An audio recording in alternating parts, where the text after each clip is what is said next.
Amidst the current geopolitical landscape, a narrative has taken hold. It suggests that we are witnessing a revolutionary transition towards a more equal distribution of global military power amongst nations. We see this reflected most vividly in the assessments of the ongoing Iran war, where the Islamic Revolutionary Guard Corps has utilized massive saturation waves of Shahed and Arash drones to effectively shutter the Strait of Hormuz since February.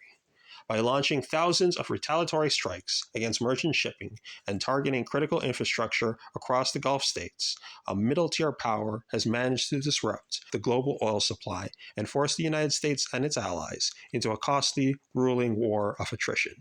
This follows the established precedent in Eastern Europe, where Ukrainian forces have successfully used a decentralized network of millions of FPV drones to disable multi-million-dollar Russian-made battle tanks and even strike deep into Russian oil refining capacity to create a strategic stalemate.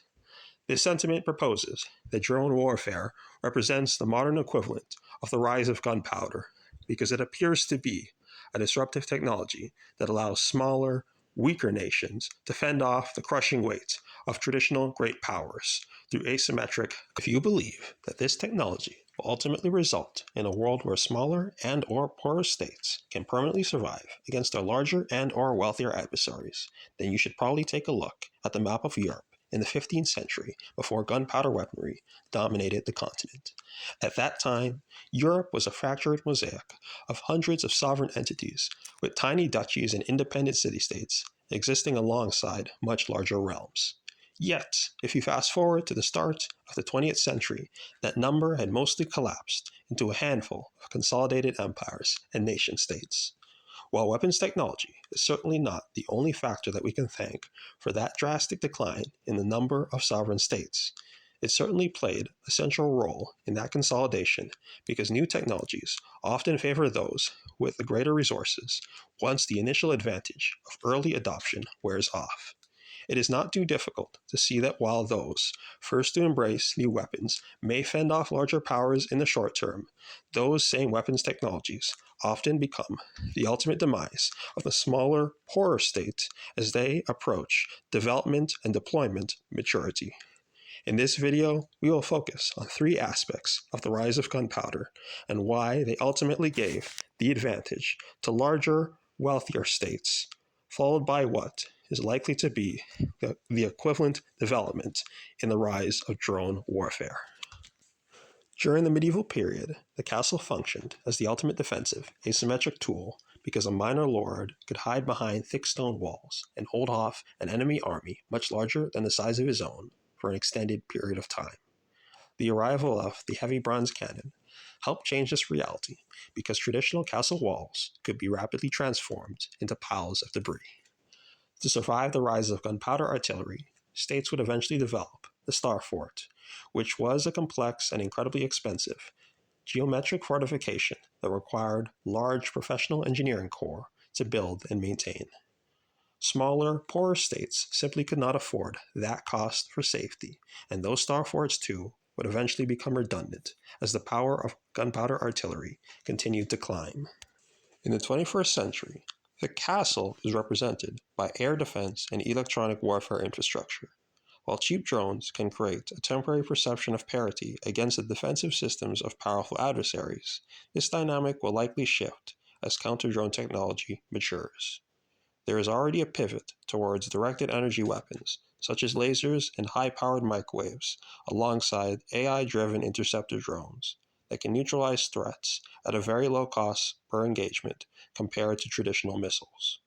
While a smaller, poorer nation might be able to cobble together thousands of one-way attack drones to harass an adversary, great powers can afford the multi-billion-dollar infrastructure of persistent and automated sky shields that can shoot down those drones for the price of the electricity used and low-cost drones deployed. Much like the Star Fort of the past, the drone castle of the future will be so expensive and technologically dense that only the wealthiest states will be able to protect their spaces effectively, leaving smaller, poorer states vulnerable. Another major aspect of the rise of gunpowder was its apparent democratization of lethality, which eventually led to the concept of mass mobilization of the citizenry known as the levée en masse in revolutionary France, and national conscription. Before the musket, medieval knights were high-value assets that took a lifetime to train, and it was said that if you wanted to train a longbowman, you started with his grandfather. Gunpowder weaponry changed this because a state could train 1,000 men to point a metal tube and pull a trigger in a matter of weeks. While this initially seemed to empower the common man or small rebel groups, it ultimately favored the states with larger populations and the more efficient bureaucracies to manage them. The Napoleonic Wars proved that the state which could mobilize millions of citizens could reliably crush those who could not, and it is in this era, specifically, that the number of sovereign states in Europe drastically declined. As we move into the era of fully autonomous drone swarms, individual operators will become less relevant, and the advantage will shift towards those that can manufacture the most silicon and battery components.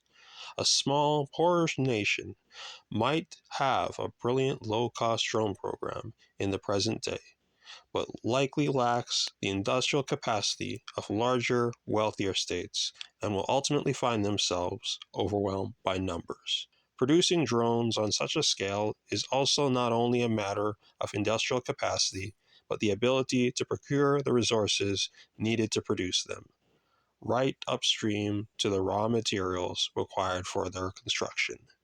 It is the larger, wealthier states with more territory and international influence that will be better able to deliver the scale required for a decisive advantage on the drone-dominated battlefield. We are currently in the early phase of drone warfare, where effective weaponry can be produced relatively simply at relatively low cost.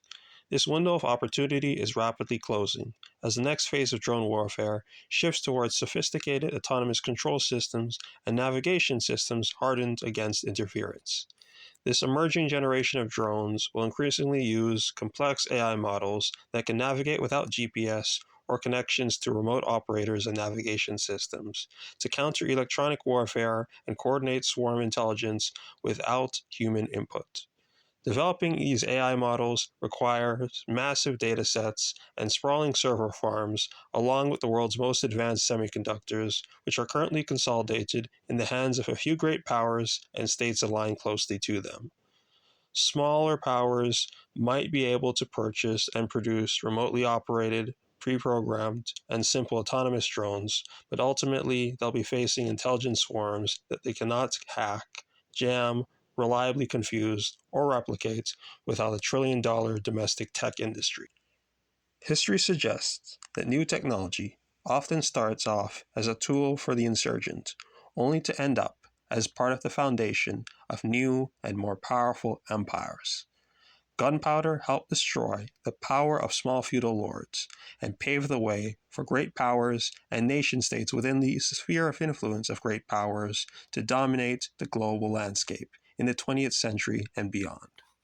While we currently marvel at the success of middle powers using drones to hold back giants, we must recognize that we are seeing this technology in its relative infancy. As drone warfare approaches maturity, the requirements for survival will likely favor the largest and most resource-rich states on the planet. The map of the world will not be entering a period of fragmentation, but rather a new era of consolidation, where the walls are made of code and the armies are made of tireless machines. If history is any guide, unless middle powers can leverage the advantage that they do have to become great powers in their own right, they are almost certainly doomed to be subject to some other nation's empire. Especially when one considers that many of the same factors that advantaged larger, richer nations in the development and deployment of drones will advantage them in the development and deployment of all artificial intelligence and artificial intelligence-derived technologies.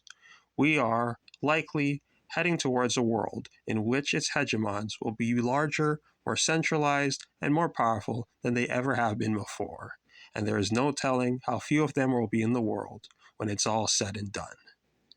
Thanks for watching. Please like, share, comment, and subscribe.